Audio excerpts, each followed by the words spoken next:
2025 भर्तियों का वर्ष आज ही सुनिश्चित करें अपना सिलेक्शन और डाउनलोड करें तैयारी कर लो ऐप। नमस्कार, एजुकेशन नगरी की खास पेशकश एजुकेशन बुलेटिन में आपका स्वागत है। मैं हूं ललित वर्मा। चलिए रुक करते हैं शिक्षा जगत से जुड़ी बड़ी खबरों की ओर। प्रदेश में करीब 25 सालों के बाद निकाली गई चतुर्थ श्रेणी कर्मचारी भर्ती में 21 मार्च को आवेदन प्रक्रिया शुरू होने जा रही है। 53,749 पदों पर आयोजित होने जा रही चतुर्थ श्रेणी कर्मचारी भर्ती के लिए करीब 15 से 17 लाख से ज्यादा आवेदन प्राप्त होने की संभावना है। इसके साथ ही बोर्ड अध्यक्ष मेजर जनरल आलोक राज द्वारा आवेदन करने वाले अभ्यर्थियों को विशेष दिशा निर्देश भी जारी किए गए हैं। साथ ही सावधानी पूर्वक आवेदन भरने की बात भी कही गई है। तो वहीं दूसरी ओर युवाओं द्वारा भर्ती में राजस्थान जीके का वेटेज बढ़ाने की मांग लगातार तेज हो रही है। युवाओं की ओर से मांग की जा रही है कि आवेदन प्रक्रिया शुरू होने से पहले राजस्थान जीके का वेटेज 50% तक किया जाए।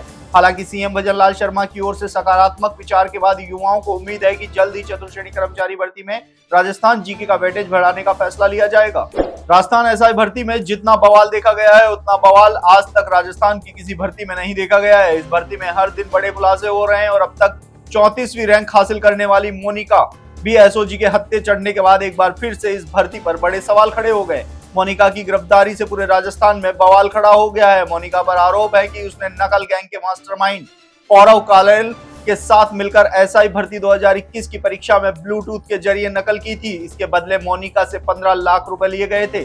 लेकिन सबसे चौंकाने वाली बात यह है कि मोनिका ने जिस परीक्षा में 92% अंक प्राप्त किए थे उस परीक्षा में वह खुद हिंदी के शब्दों को ठीक से नहीं लिख पाई थी। मोनिका के हिंदी में 200 में से 184 अंक और सामान्य ज्ञान में 161 अंक प्राप्त किए थे, लेकिन मोनिका को ठीक से लिखना तक नहीं आता था। हालांकि एसआई पेपर लीक मामले में कुल 86 आरोपियों को गिरफ्तार किया गया है, जिसमें से 52 चयनित थानेदार शामिल हैं। अब देखना ये होगा कि आगे इस मामले में और क्या क्या बड़े खुलासे होते हैं। फार्मासिस्ट भर्ती 2023 की अंतिम सूची और नियुक्ति की मांग को लेकर शिफू पर धरना 16वें दिन भी जारी रहा। भर्ती में ड्रग विभाग द्वारा जांच की जा रही है जो पिछले 2 साल से चल रही है, पर अभी तक कुछ भी नहीं हो पाया है। ऐसे में अब शिफू के बाहर धरने पर बैठे युवाओं ने आरोप लगाते हुए कहा है कि ड्रग विभाग की ओर से अभ्यर्थियों के साथ कोई रंजिश निकाली जा रही है। अभ्यर्थियों ने बताया कि शिफू ने चिकित्सा विभाग की 8 कैडर की भर्ती निकाली थी, उनमें से 7 भर्तियों को पूरा कर दिया गया है, लेकिन फार्मासिस्ट कैडर के साथ सौतेला व्यवहार किया जा रहा है। मई 2023 में फार्मासिस्ट के 3067 पदों पर भर्ती निकाली थी, लेकिन आज तक अंतिम सूची जारी नहीं की गई है। फार्मासिस्ट संघर्ष समिति के वरिष्ठ सदस्य पुष्पेंद्र सिंह जादव ने बताया है कि 16 दिन से शांतिपूर्वक धरना दे रहे हैं और इस दौरान एक साथी की तबीयत भी बिगड़ गई, लेकिन इसके बावजूद भी विभाग ध्यान नहीं दे रहा है। राजस्थान सरकार ने राज्य में कोचिंग सेंटरों को नियमित करने और उनकी जवाबदेही तय करने के लिए राजस्थान विधानसभा में बिल पेश किया है।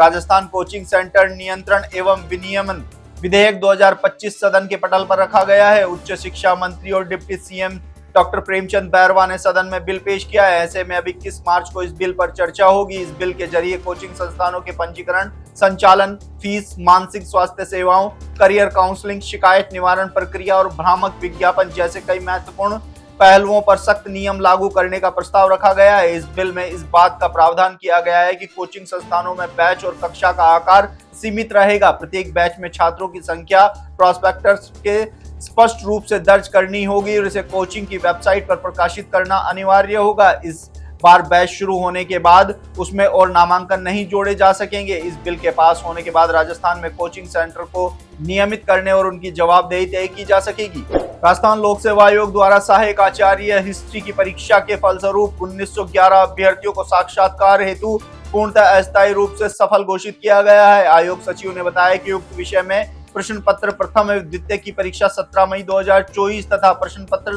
तृतीय की परीक्षा 7 जनवरी 2024 को आयोजित की गई थी। इस संबंध में विस्तृत सूचना आयोग की वेबसाइट पर उपलब्ध है। साक्षात्कार के लिए अस्थायी रूप से सफल घोषित किए गए अभ्यर्थियों को सूचित किया जाता है कि वे विस्तृत आवेदन पत्र आयोग की वेबसाइट से डाउनलोड कर उसे पूर्ण रूप से भरकर 2 प्रतियों में तथा समस्त शैक्षणिक, प्रशैक्षणिक, जाति व अन्य वांछित प्रमाण पत्रों की फोटो प्रति सहित उक्त परिणाम जारी होने की तिथि के 15 दिवस की समावधि में आवश्यक रूप से आयोग कार्यालय में भिजवा देवें। तो ये थी शिक्षा जगत से जुड़ी तमाम बड़ी खबरें। कल फिर से आपके साथ रूबरू होंगे, तब तक के लिए नमस्कार।